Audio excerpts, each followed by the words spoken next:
Well, hello there, family. I didn't see you there. And welcome back to another edition of Midweek Moment with the Crenshaws. Yes. I am Sanchez Crenshaw, and as always, I'm joined by the absolute best part of my day. Yes, I am. The apple of my eye. Elton Babe. The wind beneath every wing I have. Speak. The rib that completes me. I do. The Julie to my Gabe. I got you. Kind of Sam.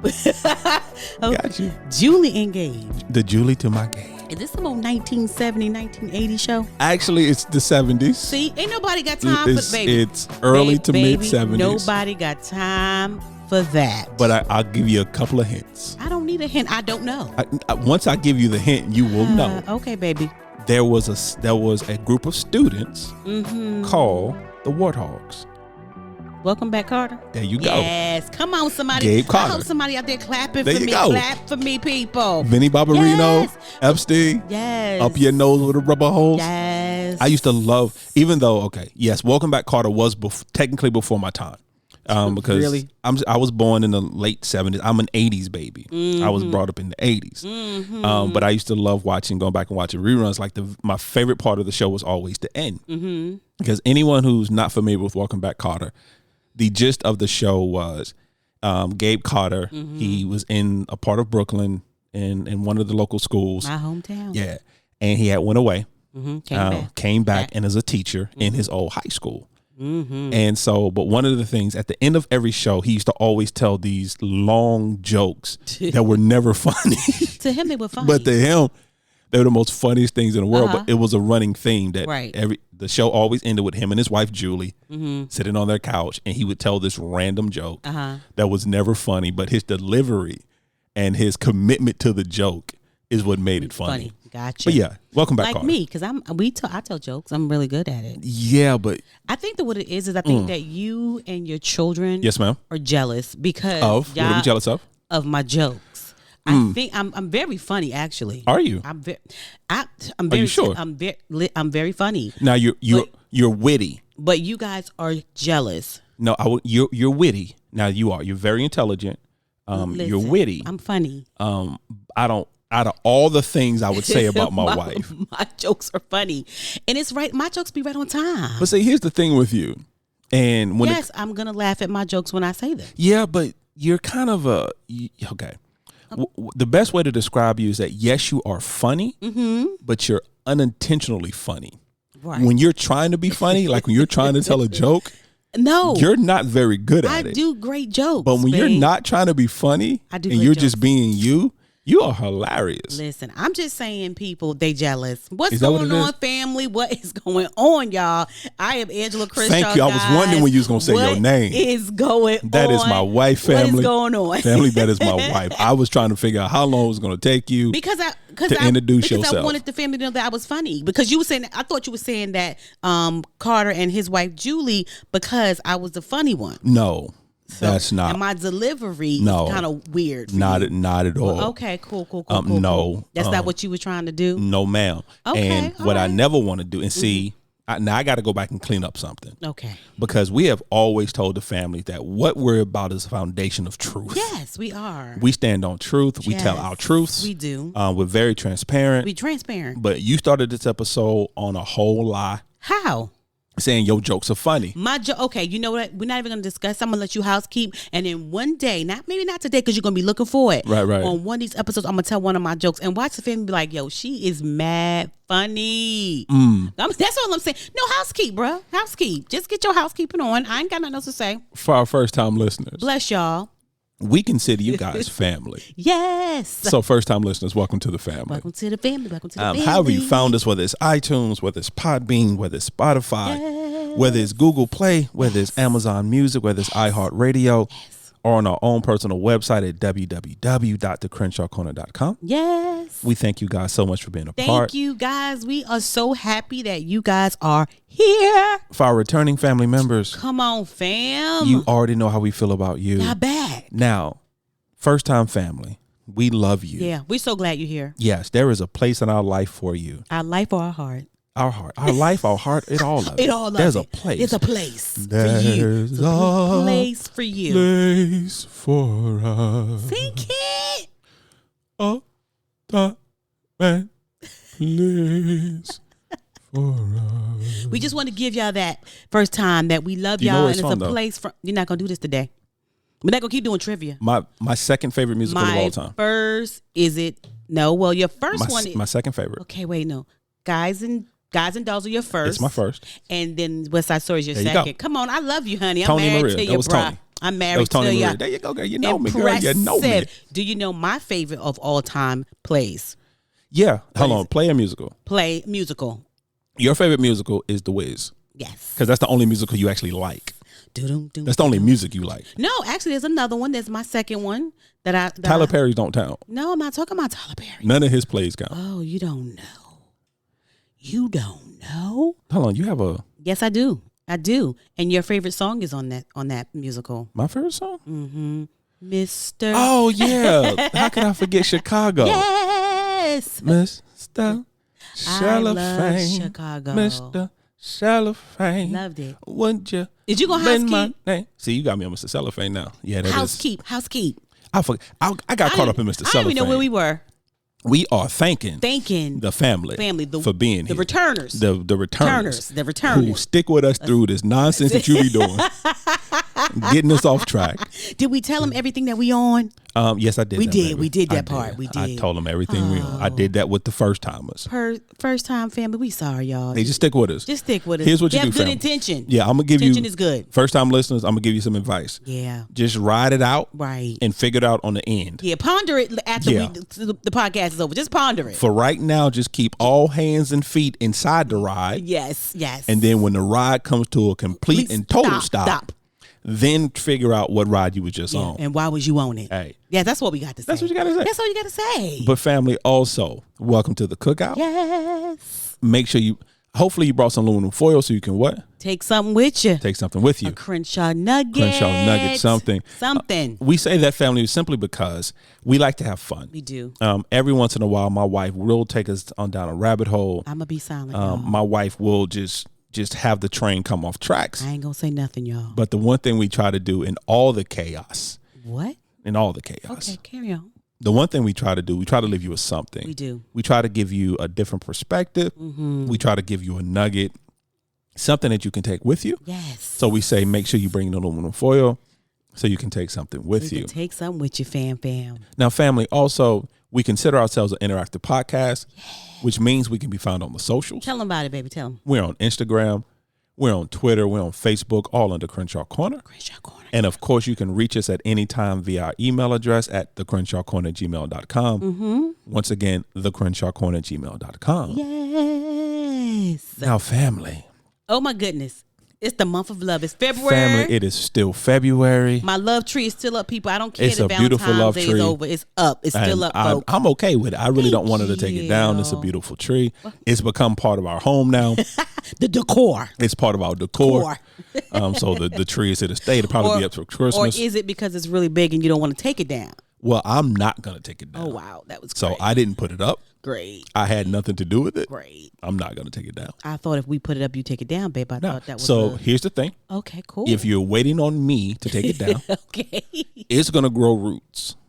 If you're waiting on me. How does it's a fake tree? Exactly. I'm glad you put two and two together. Just want to get that out there. Yes. So, as my wife beautifully said, family, it is February. It is Love Month. It is Love Month. If you've been following the Crenshaw Corner, and if you haven't, why not? Why not? Guys, come on now. You'll know that for us, February has been a theme. Yes. We have been in the theme of love. We've talked about love in different forms and different variations. Mm-hmm. We started February talking about the single life. Yes. We sat down and had a conversation with two fabulous single ladies. We did. From two different generations. Exactly. One was 23. Mm-hmm. One was 39 and a half and 3/4. She has since had a birthday. She has moved into 40. Hello, 40. Hello again. And then we from there, and we talked about their experiences and what it's like to be single. In 2020. And if you haven't listened to that episode entitled Living the Single Life, please go back and listen. And we know we're in 2021, but we were just considering thinking about 2020 and how they moved into. Did I not say 2021? No, you said 2020. Oh, I'm sorry. You said 20, which is true because basically we were going from 2020 into 2021. Yeah. So you were right on point. Yeah. And then from there, we took you to a wonderful married couple. Yes. Who, Wilsons. the Wilsons. If you haven't listened to that episode, go back and listen to Rekindleization. Get your pen and paper. Yeah, there was a lot of great things dropped within that episode. Yeah.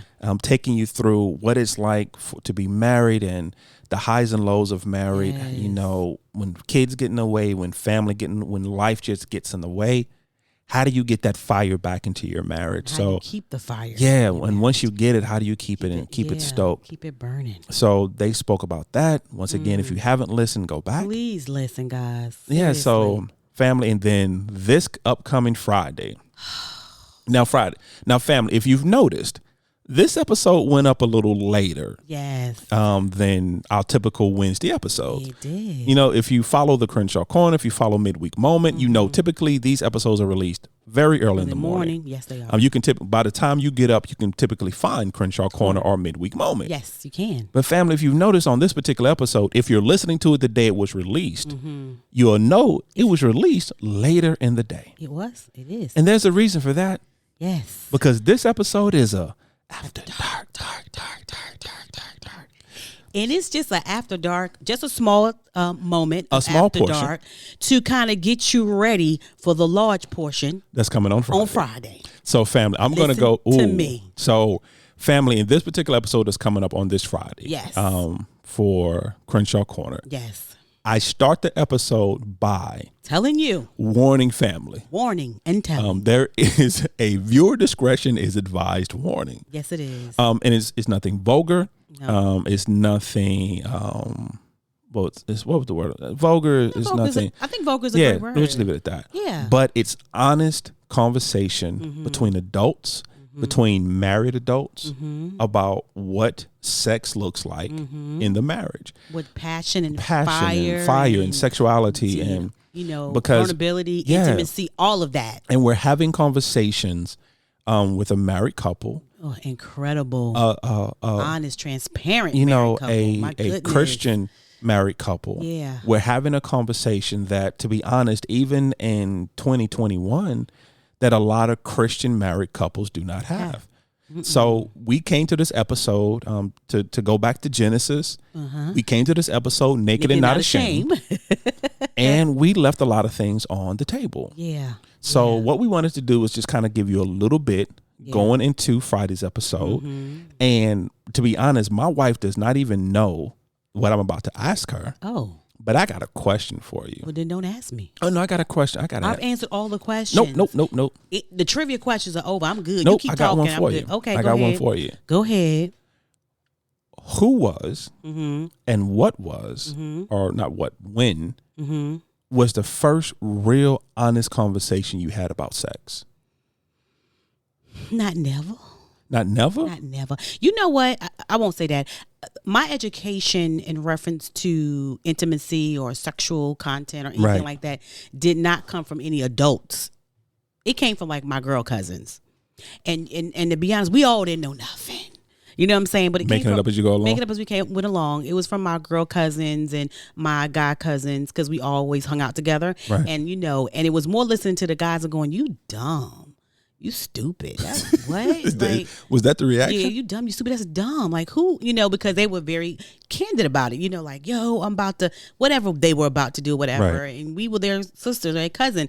But it was never a conversation. Not even in school. I ignored school. They did those little classes.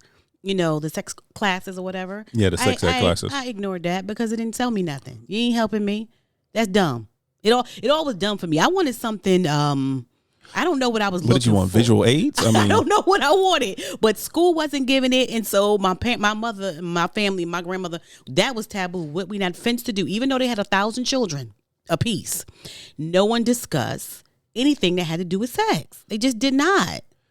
What was within your family? What was the philosophy about sex? Was there a philosophy? There was no philosophy. We ain't talking about it. What the? We is not stay in a child's place. We're not discussing that with you. Don't roll up on nobody, ask nobody where no baby came from. Don't do that. They're not going to tell you to stalk. Right. They're not going to be like, oh, he came out the sky. They're going to be like, get out my face. That's what kind of family I came from. You get out my face. You don't ask those kind of questions. And so, again, we all were, me and my cousins were all different age groups. So we kind of learned from each other. It was a hot mess. We didn't learn nothing. When do you think you actually learned sex or learned intimacy? Like not guessing at it, not trying to figure it out. When do you think you actually learned what it is? How is it? When do you think you actually learned that? I don't even think I've learned it, to be honest. I mean, I know how old I am, but what I'm saying by learning it means that like it's always evolving. Right. It's always moving. It's always, you think what you want, and you think that this is what it is. So at first it's just like have sex. Okay. Because everybody's talking about it. So let's just have sex.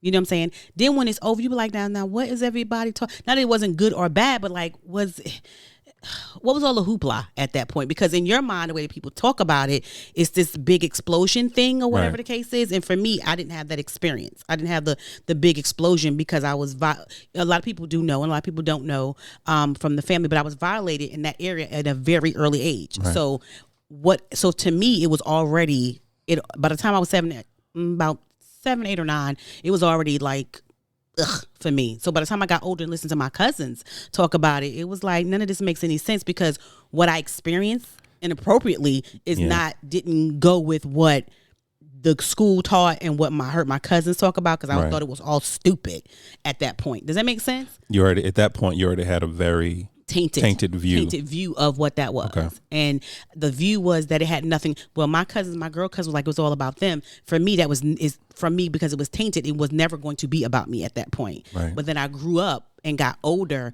and understood the concept. But I realized that it was evolving. And because I was tainted, I had to grow in that and learn it all the time. So it's not something that I learned. It was like, this is it. Like I'm still learning myself, still learning what I like and what I don't like and what I want to do in the intimacy area still, even now at my age group.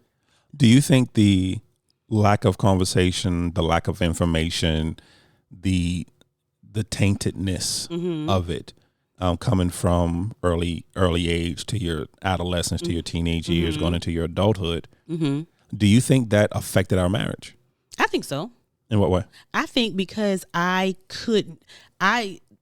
again, not intentionally, but those feelings sometimes would rise up, and make me be like, okay, because this is the way I thought about it.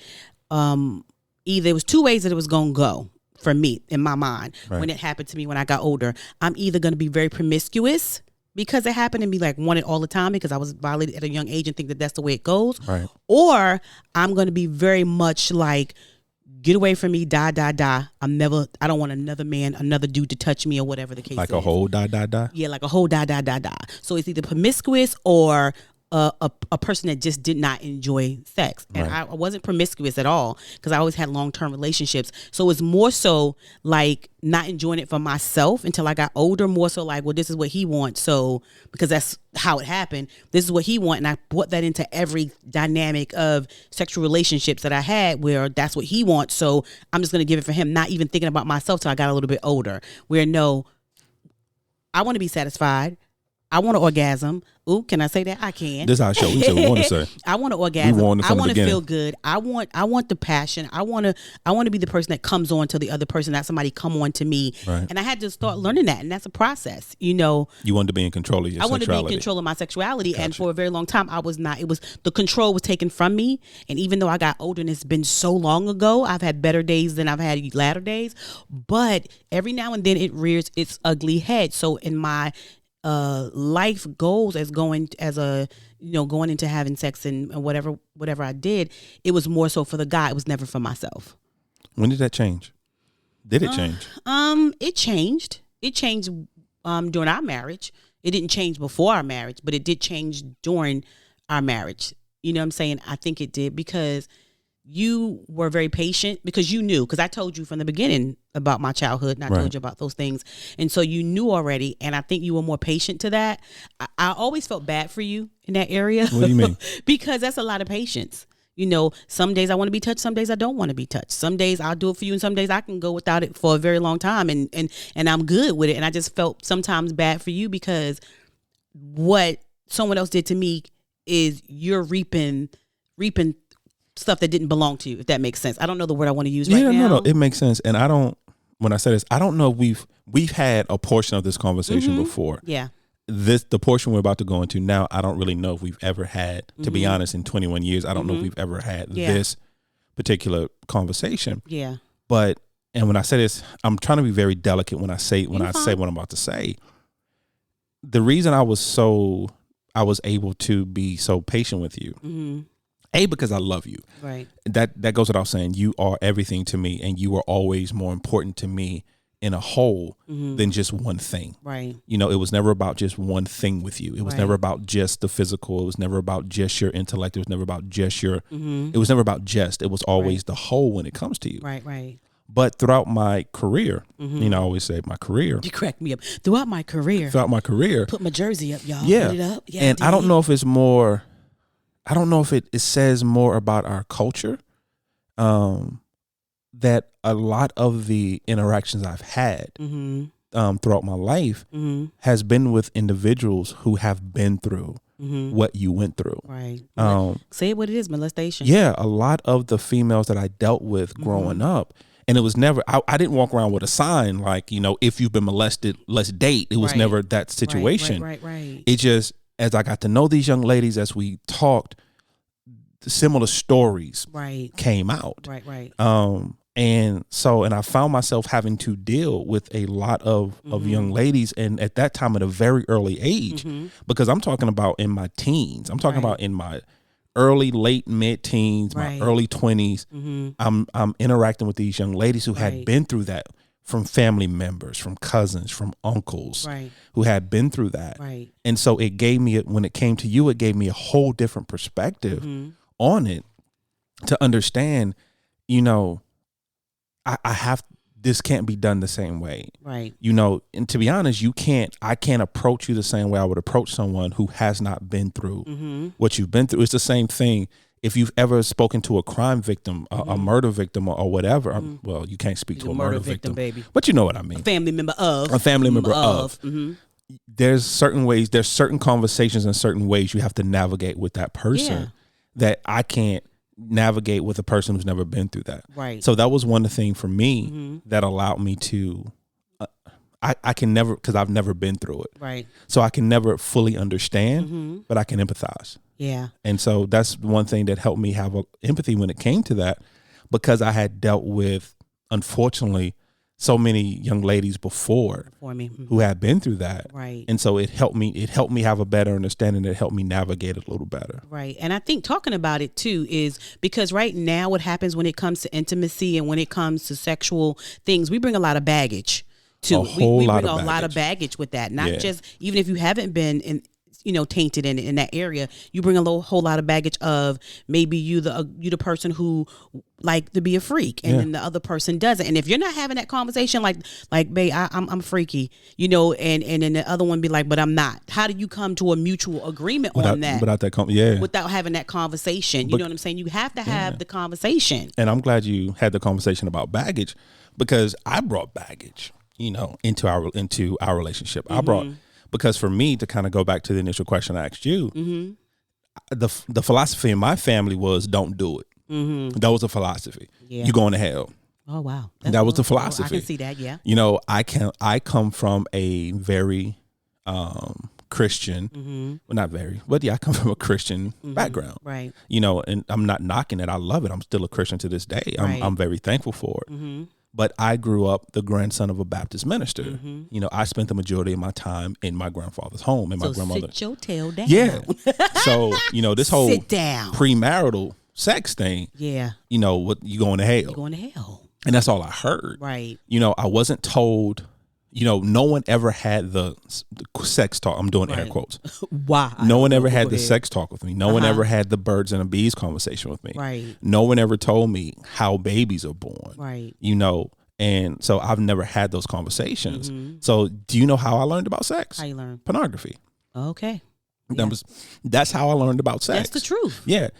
My cousin and my friends, that's how I learned. Right. I learned by somebody giving me I'm gonna age myself, a VHS tape. You know, I learned Cinemax, you know, late night Cinemax, you know, Cinemax After Dark, you know, HBO After Dark. That's how I learned. Need you to shut that. You should have shut. Your mama should have shut the cable down.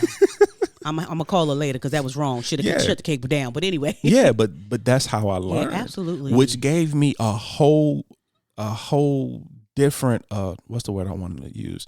I want to say skewed. I'm gonna go with skewed. It gave me a skewed way of looking at things because none of that is natural. None of that's intimate. It's not intimate. It is just the act of. The act of. You know, there was no love. There's no romance. Yeah. There's no spirituality to it. There's no connection to it. It's it's really I'm gonna get me, and if you happen to get you. Then okay. If that's the storyline, you know, if it's the storyline, depending on the storyline, exactly. You know, because most of the time the storyline is he get him, right, and she's just a receptacle for it, right. So now sometimes it flipped where she's allowed to get her, but so for me, that I brought that into I brought that into my relationships. That was an aha moment. It actually really was. I saw your face. You was like, whoa. The aha moment for me just right now was what you said, the act of. So I believe the majority of my sexual lifestyle was the act of. No intimacy, no vulnerability. No, it was just the act of doing it, you know. And that may sound kind of crazy, but that was an aha moment for me. It was just the act of, because I cared about the person, but I didn't have any connection. None whatsoever. No connection to what we were doing because it was just what we were doing. And that's, and no connection to that. Yeah. And my aha moment, because I always, and I owe him an apology for this, but I always said the reason I was promiscuous growing up for my teenage years, because I was very, I was. Right. And I always convinced myself the reason I was like that was because of my father. And I always blamed him for that. Right. Because that's what, in my mind, that's what he showed me. Right. But I have to retract that. It didn't come from him. It came from my fascination with knowing something I didn't know about. Okay. And so, because for me, that's why it's very dangerous. That's why pornography, porn is very dangerous. Right. Because depending on your personality, yes, depending on who you are, you can go down that rabbit hole and never come out. Exactly. And for years, that was me. And live in a fancy world. Fantasy world. That's how it's supposed to be. And for years, that was me. Because everything I get, when my mind wise, everything I geared when it came to the act of is what I saw in that video or what I saw on that screen. And you wanted to manifest and I wanted to manifest that in real life. Yeah. Yeah. And because what I wanted, I didn't want a partner. Right. I wanted a receptacle. Got you. Come on now. Which is something different. Totally different. Because at that point, you were just an ends to a mean. I didn't. I wasn't concerned with you. Again, the act of. It was the act of. Right. That's why most of my. That's why, and I've said this before. I really didn't date. I talked to you long enough to get what I wanted. Right.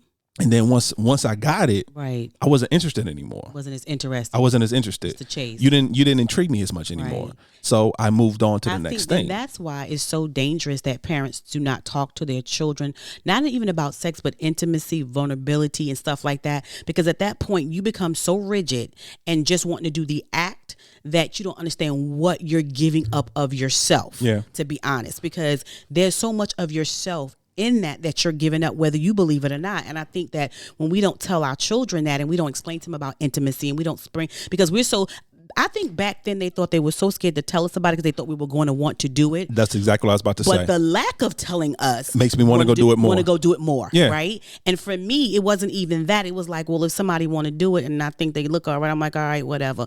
You know, it was never like, oh my gosh, you know. It's like I didn't have 1,000 partners, but even the partner that I had, it was more so like, okay, well, as long as you feel good. Was it good for you? Okay, cool. You know, no one taught me about what's good for you. No one told me about my body. You know, no one told me about what the capabilities are. No one told me about any of that. I just went off of the tainted part of that happened to me. Right. And then just going, okay, where do I go from here? And what my cousins, because I just say, this This is dumb, because they would talk about G spots. They would talk about if you get the right G spot, and if you kiss her in the right way, and if you kiss her on her neck. And I had never experienced any of that, so I didn't know.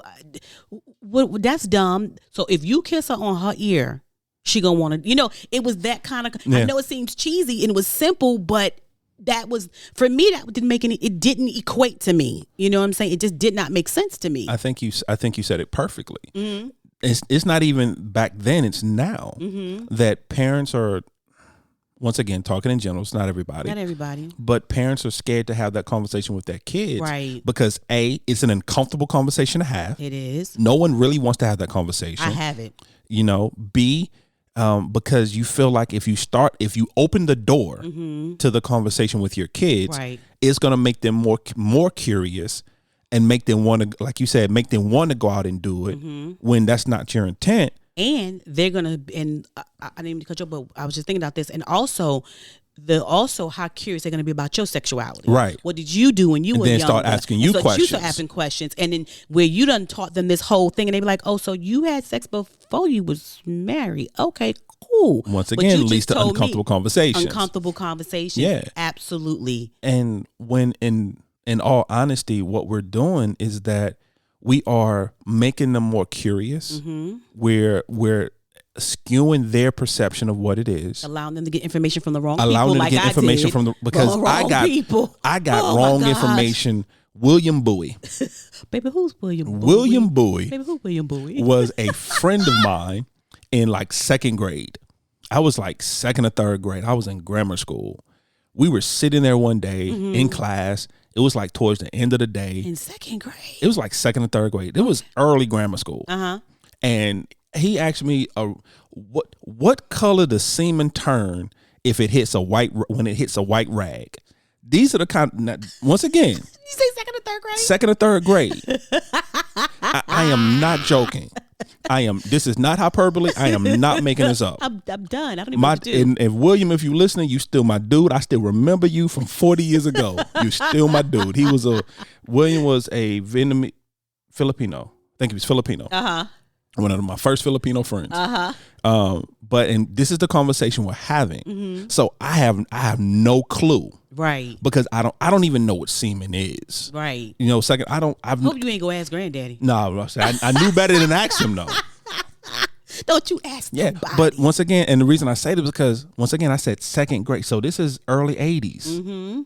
So if little kids are having that type of conversation early 80s in the second and third grade. Right. In 2021, where most 5-year-olds have an iPhone 18. Right. Or can break into their parents' iPhone. Because our 10-month-old grandson breaks into our phones and we still trying to figure out how he doing it. He can unlock and dial. So we don't even let him touch the phone no more. Like, you will not get another phone ever again. So in a generation where we had to go to the library and find an encyclopedia. Right. Family, if you don't, kids ask your parents what is an encyclopedia. I think every home should have an encyclopedia, but go ahead. Set them, they really should. They really should, but go ahead. But now when they have the entire world at their finger, and I don't think people really understand that. Yes. In your phone, in your hand, you literally have the entire world in your hand. Yes, you can access any information at any time.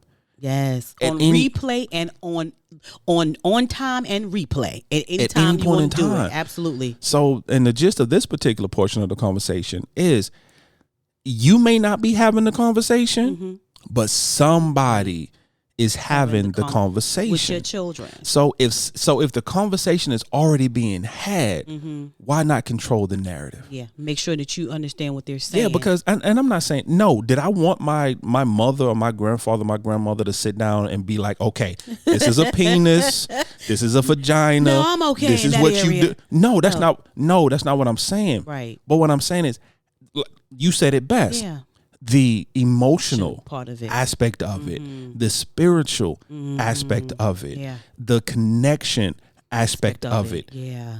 Those are the things I wish that I would have learned. Because let's be honest, dogs pump. Right.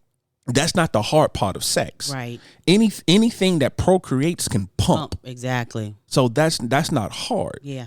It's everything that comes along with that it. Is what that needs to have the conversation. That is the conversation that needs to be had. And that's why we doing the After Dark, because we got this incredible, amazing couple. Yes. That is so honest about that. Yes, sis. From the beginning to the end of what they thought intimacy was, what they didn't know, what they actually did not know.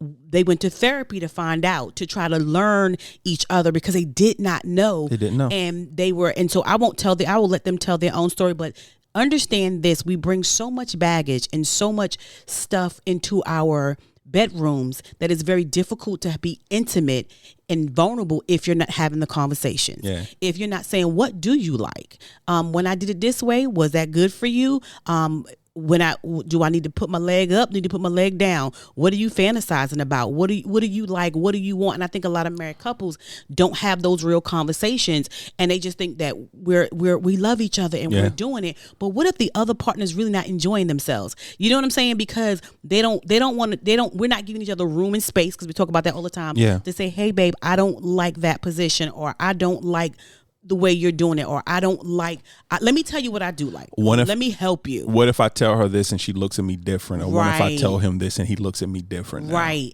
And I think that comes, I had so many aha moments today, but also when we did the podcast, because what happens is that it brought up baggage and old stuff, is why I am the way I am in a sexual way, in the intimate way.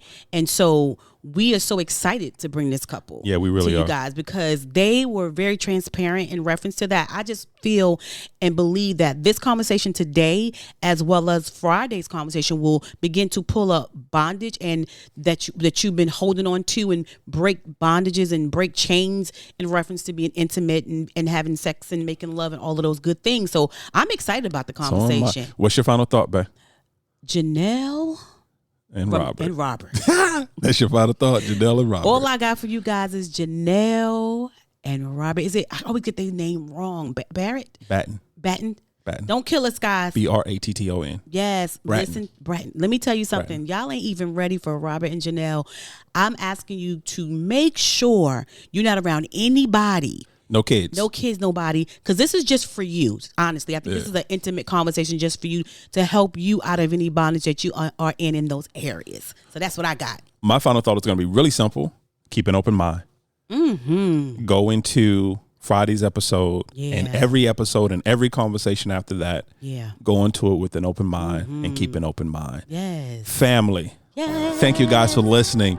Thank you for being a part. However you're listening, whether it's iTunes, whether it's Podbean, whether it's Spotify, whether it's Google Play, whether it's iHeartRadio, whether it's Amazon Music, or on our own personal website at www.thecrenshawcorner.com. Family, we consider ourselves an interactive podcast, which means we can be found on the socials. Yeah. We're on Instagram, we're on Twitter, we're on Facebook, all in the Crenshaw Corner. Yes, we are. And of course, you can email us at any time at thecrenshawcorner@gmail.com. Once again, thecrenshawcorner@gmail.com. And as always, family, welcome to our journey. We love you guys. Bye.